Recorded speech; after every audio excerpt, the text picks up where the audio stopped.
Hi friends, అందరికీ నమస్కారం అండి. తెలంగాణ రాష్ట్ర వ్యాప్తంగా ఉన్నటువంటి ఆసరా చేయుత పెన్షన్ లబ్ధిదారులకు సంబంధించి ప్రభుత్వం నుంచి ఇప్పుడిప్పుడే ఇంపార్టెంట్ ఫ్లాష్ అప్డేట్ అయితే రావడం జరిగిందనమాట. చాలామంది ఎదురు చూసినట్లుగానే తెలంగాణ రాష్ట్ర వ్యాప్తంగా కొత్త పెన్షన్లు, అదేవిధంగా పెంచిన పెన్షన్లు మరి ఎప్పటి నుంచి ఇవ్వబోతున్నారు ఏంటి, ఇందుకు సంబంధించి చూసుకున్నట్లయితే ప్రభుత్వం నుంచి మరి నెల పెన్షన్లు ముందుగా ఏ జిల్లాలకైతే అందించబోతున్నారు ఏంటనేది ఆ వివరాలన్నీ మనం వీడియోలో తెలుసుకునే ప్రయత్నం అయితే చేద్దాం అనమాట.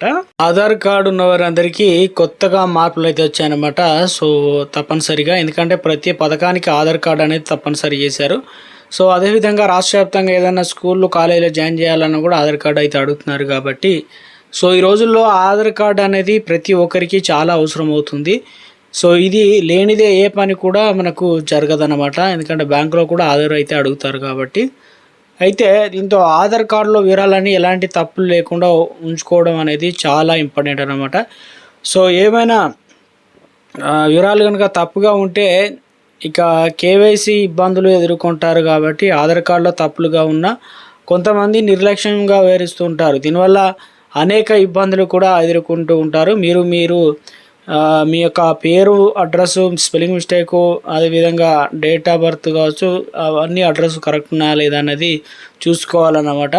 ఎందుకంటే యూడిఐ నిబంధనల గురించి ఖచ్చితంగా తెలుసుకోవాల్సిందే. ఆధార్ పేరు, అడ్రస్, డేట్ ఆఫ్ బర్త్, లింగం, మొబైల్ నెంబర్ అప్డేట్ అనేది సంబంధించి కొన్ని పరిమితులు అయితే ఉన్నాయని చెప్తున్నారు. సో పేరు, అడ్రస్ ఎన్నిసార్లు అనేది మార్చుకునేటువంటి అవకాశం అయితే ఇచ్చారన్నమాట.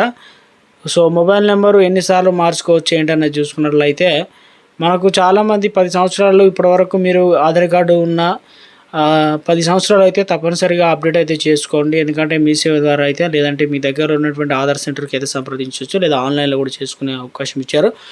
అయితే మొబైల్ నెంబర్లు మనం చాలా వరకు కొన్ని మొబైల్ పోయి ఉంటాయి, కొన్ని మొబైల్లు 4-5 సిమ్లు అంటే నెంబర్లు వాడుతూ ఉంటాం కాబట్టి ఎన్నిసార్లు అయినా మార్చుకోవచ్చు. ఆ రూల్స్ ఎలా ఇచ్చారు ఏంటని చూసుకున్నట్లయితే ఇందుకు సంబంధించి మొబైల్ నెంబర్ ఎన్నిసార్లు అయినా అప్డేట్ అనేది చేసుకోవచ్చు. ఇందుకు ఎలాంటి పరిమితి అనేది లేదు, లిమిట్ అనేది. సో ఆధార్ వెబ్సైట్, యాప్ ద్వారా కూడా సులువుగా మొబైల్ నెంబర్, చాలామందికి మొబైల్ నెంబర్కు ఆధార్ కార్డులు అంటే ఫోన్ నెంబర్ లింక్ కావాలన్నమాట. ఏదైనా ప్రభుత్వ సేవలు పొందాలన్నా, గవర్నమెంట్ సంబంధించి ఏదైనా పొందాలన్నా కూడా ఏదైనా హాస్పిటల్లో కూడా డైరెక్ట్గా అడుగుతారు, మొబైల్ నెంబర్కి లింక్ అయిందా లేదా, ఓటీపీ వస్తుందా అని చెప్పేసి అడుగుతుంటారు. కాబట్టి ఇవన్నీ కూడా లింక్ చేసుకోవడం చాలా ఉత్తమం అనమాట. సో ఇక ఇవన్నీ కూడా ఆధార్ పోర్టల్ లేదా యాప్ ద్వారా కూడా మార్చుకోవచ్చు. అయితే బయోమెట్రిక్ అప్డేట్ చేసుకోవాలంటే మాత్రం ఆధార్ సర్వీస్ సెంటర్లోకి వెళ్ళాల్సి అయితే ఉంటుందన్నమాట.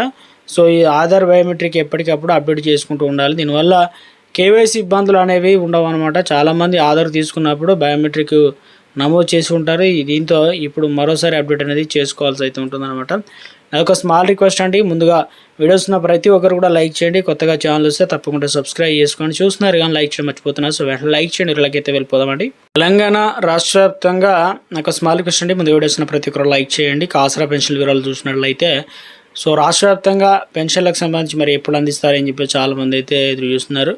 సో రాష్ట్ర వ్యాప్తంగా సో ఇప్పటికే చాలామంది అయితే అడుగుతున్నారు అన్నమాట. పెన్షన్లకు సంబంధించిన పంపిణీ అనేది చేస్తారా, ఈ నెల ఎందుకు ఇంత లేట్ అవుతుందని చెప్పేసి అడుగుతున్నారు. సో ఇప్పటికే రాష్ట్ర ప్రభుత్వం ఏం చేసిందంటే మొట్టమొదటిగా వచ్చేసి మనకు జూన్ నెల పెన్షన్లు జూలైలో, ఇలా జూలై నెల పెన్షన్లు ఆగస్టులో ఇలా పెన్షన్లు అయితే అందిస్తున్నారు. అంటే ఏ నెల పెన్షన్లు ఆ నెల అయితే అందించారు కాబట్టి సో ఇప్పుడు ఆగస్ట్ అయితే వచ్చింది.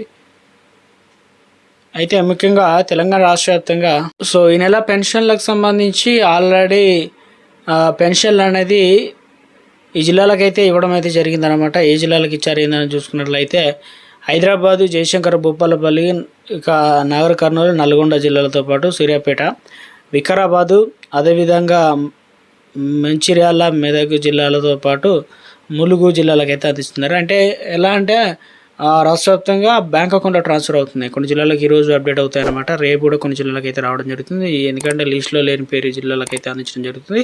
పోస్ట్ ఆఫీస్ దగ్గర అయితే తీసుకోవచ్చు. చాలామంది లైవ్ అథెంటికేషన్ కంప్లీట్ చేశారు కాబట్టి తప్పనిసరిగా మనకు నెల అనేది చివరికి వచ్చేసింది. సో అందుకని చెప్పేసి మనకు ఈరోజు రేపు అయితే మనకు పెన్షన్లు ఈ జిల్లాలకు అయితే అందించడం అయితే జరుగుతుంది అనమాట.